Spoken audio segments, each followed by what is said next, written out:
Friends, आपका फिर से स्वागत है हमारे YouTube channel JD Jharkhand news में। झारखंड से तमाम छोटी बड़ी खबरों को लेकर के मैं आ चुका हूं। बता दें कि झारखंड में मुस्लिमों को मिले 10% आरक्षण। मुख्यमंत्री हेमंत सोरेन से मिले कांग्रेस विधायक इरफान अंसारी। झारखंड कांग्रेस के कार्यकारी अध्यक्ष और जामताड़ा के विधायक डॉक्टर इरफान अंसारी ने झारखंड सरकार से मांग की है कि राज्य में मुस्लिमों को 10% आरक्षण दिया जाए। उन्होंने कहा कि सरकार को मुस्लिमों के भविष्य के बारे में भी सोचना चाहिए। डॉक्टर अंसारी ने कहा कि अब तक की सरकारों और पार्टियों ने मुस्लिमों को उलझाकर रख दिया है। जब भी मुसलमानों के विकास की बात आई, पार्टियों और सरकारों ने उन्हें मदरसा बोर्ड, वक्फ बोर्ड, हज कमेटी और अल्पसंख्यक आयोग के नाम पर गुमराह करती रही। उन्होंने कहा कि मुख्यमंत्री हेमंत सोरेन से उन्होंने अपनी बात रखी है। मुख्यमंत्री ने उनकी बातों को गंभीरता से सुना और इस संबंध से प्रस्ताव देने के लिए भी कहा है कि झारखंड के लातेहार में रेल चक्का जाम किया गया। 2 घंटे तक खड़ी रही शक्तिपुंज एक्सप्रेस। झारखंड के लातेहार जिला में मंगलवार को 16 दिसंबर को लोगों ने रेल चक्का जाम कर दिया। बरवाडीह, लातेहार, किचकी व छिपा दोहा रेलवे स्टेशनों पर CIC सेक्शन के बरवाडीह बरकाखाना रेलखंड में चलने वाली ट्रेनों के ठहराव की मांग को लेकर संयुक्त एकता मंच की अगुवाई में बरवाडीह रेलवे स्टेशन पर रेल चक्का जाम किया गया। सामाजिक कार्यकर्ता कन्हैया सिंह राजत, अध्यक्ष अली हसन अंसारी, महिला समाज सेवी संतोषी शेखर व यूथ कांग्रेस के हिमांशु गुप्ता की अगुवाई में हुई इस आंदोलन में अलग अलग गांवों के करीब 200 ग्रामीण शामिल हुए। इससे पहले कि बाबा भीमराव अम्बेडकर चौक से रेलवे स्टेशन तक पैदल मार्च निकाला गया था। लेकिन क्या याद है स्कूलों को लेकर के बता दें कि कल से झारखंड में शुरू होंगी 10वीं और 12वीं तक की कक्षाएँ। मतलब कि राज्य में 17 दिसंबर से 10वीं और 12वीं की कक्षा तक के लिए स्कूल खुल जाएंगे। यह जानकारी राज्य के स्वास्थ्य और आपदा प्रबंधन मंत्री बन्ना गुप्ता ने दी है। मुख्यमंत्री हेमंत सोरेन की अध्यक्षता में मंगलवार को हुई आपदा प्रबंधन प्राधिकार की बैठक में यह फैसला लिया गया है कि हालांकि इससे संबंधित आदेश और शर्तें 16 दिसंबर को जारी होने की संभावना है। मंत्री बन्ना गुप्ता ने बताया कि 10वीं से नीचे की कक्षाओं के लिए पूर्व की तरह ही ऑनलाइन क्लास कक्षाएँ चलती रहेंगी। फिलहाल कोचिंग संस्था को खोलने पर कोई निर्णय नहीं हुआ है। वहीं मेडिकल, डेंटल और नर्सिंग कॉलेज समेत अन्य सभी प्रकार के सरकारी प्रशिक्षण संस्था खोलने पर प्राधिकार से रजामंदी दे दी है। स्विमिंग पूल, पार्क और सिनेमा घरों को अभी बंद ही रखने का फैसला किया गया है। शादी या समारोह खुले मैदान में होने पर 300 लोगों को अनुमति। मंत्री ने बताया कि शादी का अन्य किसी तरह का समारोह खुले मैदान में आयोजित किया जाता है तो उनमें 30 लोग और हॉल के अंदर आयोजन पर 200 लोगों को सूचना जाने की अनुमति दी गई है।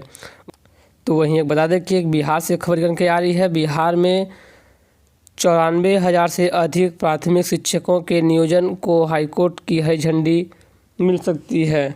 बता दें कि पटना हाईकोर्ट ने 94,000 से अधिक प्राथमिक शिक्षकों के नियोजन को हरी झंडी दे दी है। न्यायमूर्ति डॉ. अनिल कुमार उपाध्याय के एकल पीठ ने मंगलवार को राज्य सरकार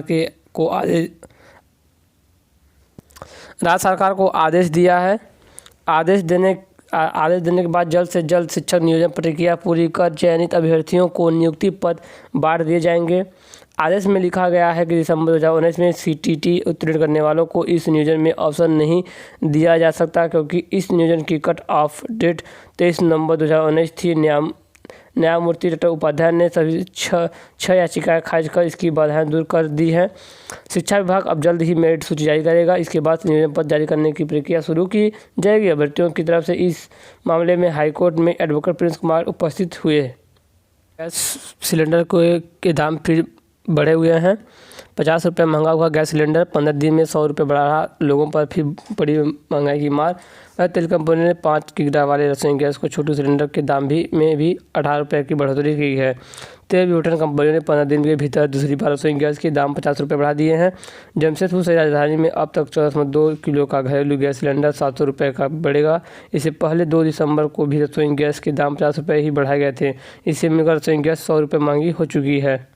तो बता दें कि हेमंत सोरेन ने ऐलान किया कि झारखंड में भी अब 400 रुपये में होगी कोरोना की RT-PCR जाँच। घर से सैंपल लेने पर 200 रुपये अतिरिक्त जाँच लेने होंगे। बता दें कि उड़ीसा के बाद अब झारखंड के स्वास्थ्य विभाग ने भी राज्य में प्राइवेट लैब में कोरोना की RT-PCR जाँच की दर 400 रुपये तय कर दी है। इससे पहले राज्य में RT-PCR जाँच के लिए 800 रुपये देने पड़ते थे। स्वास्थ्य सचिव डॉक्टर नितिन कुलकर्णी ने इस संबंध में आदेश जारी कर दिया है। इससे कहा गया है कि RT-PCR testing kit x transaction kit और वीटीएम किट की कीमतों में गिरावट और सीमा और त्याज्यों में निर्धारित दर में कमी की विभागीय स्तर पर समीक्षा की गई है। इसके बाद राज्य में RT-PCR टेस्ट की दर घटाकर 400 रुपये कर दी गई है। आदेश में कहा गया है कि अगर मरीज के घर से सैंपल लिया जाता है तो मरीजों को 200 रुपये अतिरिक्त देने होंगे और रैपिड एडिशन टेस्ट से नेगेटिव हुए सभी लक्षण वाले मरीजों का RT-PCR जाँच किया जाए अनिवार्य है। निजी लैब को यह भी आदेश दिया गया है कि जांच रिपोर्ट संबंधित व्यक्तियों को उनके मोबाइल नंबर, व्हाट्सएप या ईमेल पर तत्काल उपलब्ध करा दिया जाए। तो वहीं बता दें कि 2021 की 10वीं और 12वीं की बोर्ड परीक्षा CBSE प्रैक्टिकल होगा ऑफलाइन। जल्द इसी बोर्ड की वेबसाइट पर जानकारी दी जा सकती है। बता दें CBSE की 2021 की वार्षिक परीक्षाओं पर अभी कोई निर्णय नहीं हुआ है, लेकिन बोर्ड ने यह स्पष्ट किया है कि परीक्षाएं ऑफलाइन होंगी। थ्योरी और प्रैक्टिकल दोनों होंगे। स्कूलों की लैब में ही 10वीं और 12वीं की प्रैक्टिकल परीक्षा ली जाएगी। अभी तारीख को घोषणा नहीं की गई है, लेकिन जल्द ही बोर्ड की वेबसाइट पर यह जानकारी साझा की जा सकती है।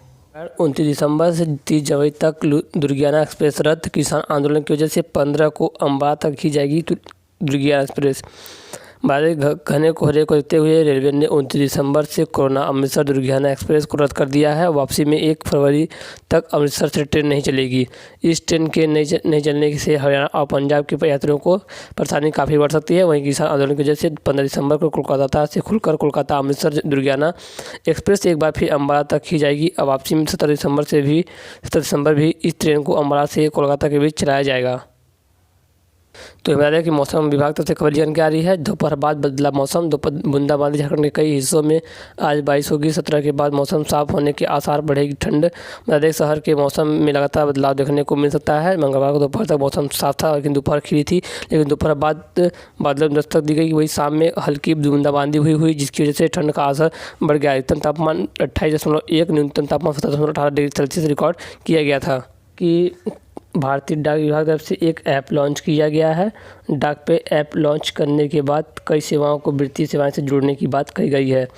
विभागीय भारतीय डाक भुगतान बैंक के उपभोक्ता अब डाक पे ऐप के जरिए बैंकिंग सेवाओं का इस्तेमाल कर सकते हैं। संचार एवं IT मंत्री रविशंकर प्रसाद ने मंगलवार को इस ऐप की शुरुआत की। डाक पे कई तरह की सेवाओं यानी पैसा भेजने, QR कोड स्कैन करके सेवाओं के लिए तथा दुकानों पर डिजिटल तरीके से भुगतान करने में मदद करेगा। इसके अलावा यह ग्राहकों को देश में किसी भी बैंक के साथ इंटरऑपरेबल बैंक सेवाएं भी उपलब्ध कराएगा। प्रसाद ने कहा है कि इस ऐप के जरिए कोई ऑर्डर देकर डाक वित्तीय सेवाओं को अपने घर के दरवाजे पर भी पा सकता है। 3 राशन कार्ड के लिए 285 लाख आवेदन रद्द किए गए हैं। बता दें राज्य के लोगों को राशन उपलब्ध कराने के लिए बन रहे ग्रीन कार्ड में 2,85,299 आवेदकों को रद्द कर दिया गया है। यह आवेदन ऐसे लोगों ने किया था जो इसके लिए योग्य नहीं थे। इन लोगों के पास गाड़ी, पक्का मकान, परिवार से कोई सदस्य, सरकारी सेवक तो किसी के परिजन को पेंशन मिलती है। खाद्य आपूर्ति विभाग ने स्क्रूटनी पर ऐसे लोगों के आवेदनों को रद्द कर दिया है। राज्य सरकार ने ऐसे योग्य परिवार जो राशन के हकदार हैं और अब तक उन्हें राशन नहीं मिलता है, उनका अपनी ओर से ग्रीन कार्ड बनाने का निर्णय लिया है। सरकार ने 15 लाख ग्रीन कार्ड बनाने का लक्ष्य रखा है, लेकिन सरकार के पास 38,97,119 आवेदन आ चुके हैं। एक तरफ आवेदन आने की प्रक्रिया अभी भी जारी है, लेकिन फिलहाल गाइडलाइन तय नहीं हो सका है कि पहले 15 लाख ग्रीन कार्ड किन्हें मिलेंगे। जियो द्वारा खाद्य आपूर्ति विभाग इस पर गाइडलाइन मांगा जा रहा है, लेकिन अभी भी कोई योजना नहीं बनाई गई है। जल्द ही ग्रीन कार्ड तैयार करके आप लोगों को सौंप दिया जाएगा। तो वहीं एक खबर निकल के आ रही है राज्य के पास शिक्षकों को लेकर के। जिले के अप्रशिक्षित पास शिक्षकों का एक प्रतिनिधिमंडल मुख्यमंत्री हेमंत सोरेन को मांग पत्र सौंप कर 19 माह का बकाया मानदेय भुगतान की मांग की है। झारखंड के अप्रशिक्षित पास शिक्षक के संयोजक ऋषिकांत तिवारी के नेतृत्व में प्रतिनिधिमंडल CM से मुलाकात की।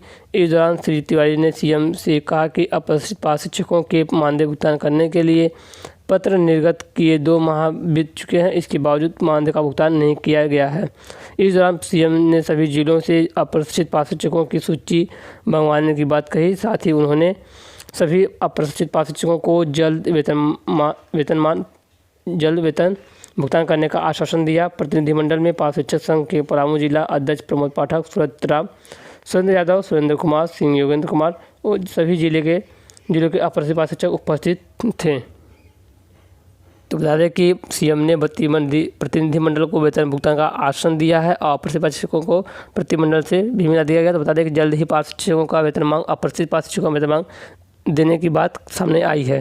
अब जो कि झारखंड के मुख्य समाचार में आ रही थी। तो हमें उम्मीद है कि ऐसा खबर पाने के लिए हमारे चैनल को सब्सक्राइब जरूर करिएगा और इस चैनल को इस खबर को अधिक से अधिक शेयर कीजिएगा ताकि मैं आप सबके लिए ऐसी खबर लेकर के आते रहूँ। फिर मिलते हैं नेक्स्ट, तब तक के लिए जय हिंद।